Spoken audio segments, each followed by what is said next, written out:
Hello everyone, आज के लिए हम लोग साइकेट्रिक टर्मिनोलॉजीज़ के A to Z सीरीज़ में ई लेटर से कुछ वर्ड्स पढ़ रहे हैं और उसका सेकंड पार्ट है। आज पढ़ते हैं। पहला वर्ड है ईगोसेंट्रिज्म।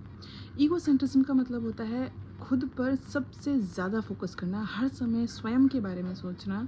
ठीक है, एक्सेसिव फोकस होता है पेशेंट का खुद के विषय पर, खुद के बारे में। नेक्स्ट वर्ड है एन्यूरेसिस।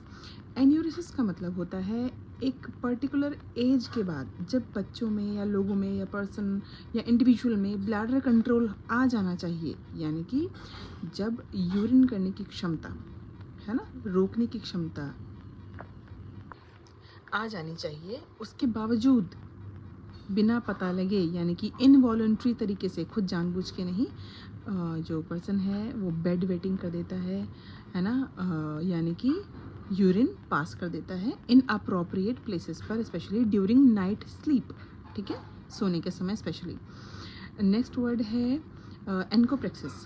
तो इसका मतलब होता है फीसिस कंट्रोल, यानी कि जो बाउल कंट्रोल है वो एक एज के बाद आ जाना चाहिए, बट फिर भी इन अप्रोप्रिएट प्लेसेस पर जो है स्टूल पासेज हो जाता है।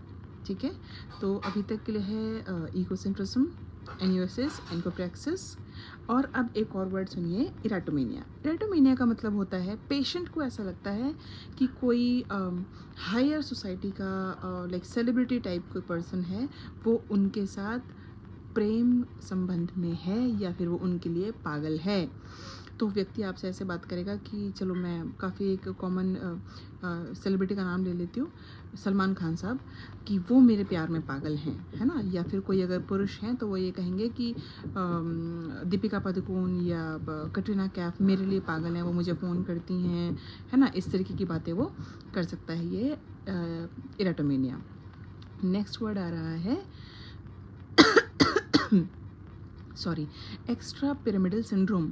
एक्स्ट्रा पिरामिडल सिंड्रोम का मतलब होता है बेटा ऐसे कुछ ग्रुप ऑफ सिम्टम, सिंड्रोम हमेशा मतलब होता है ग्रुप ऑफ सिम्टम जो कि ड्रग इंड्यूस हैं, किसी दवा को खाने की वजह से व्यक्ति में ऐसे ऐसे कुछ ना कुछ सिम्टम अपीयर हो रहे हैं, जैसे कि रिजिडिटी, ठीक है, या फिर अकथेसिया, डिस्टोनिया, ट्रेमर्स। आपको पता है ना ट्रेमर्स, ये जो हाथ कांपना, ये सब चीज़ें हो सकती हैं। ठीक है, तो आप ये कुछ और टर्म्स है 5, आप उनको भी याद रखिए। A to Z सीरीज़ में जल्दी ही आपके लिए और जो है वर्ड्स भी लेकर आऊँगी मैं, और कुछ और अदर टॉपिक्स पे भी मैं काम कर रही हूँ। तब तक के लिए please keep support, keep share and keep learn.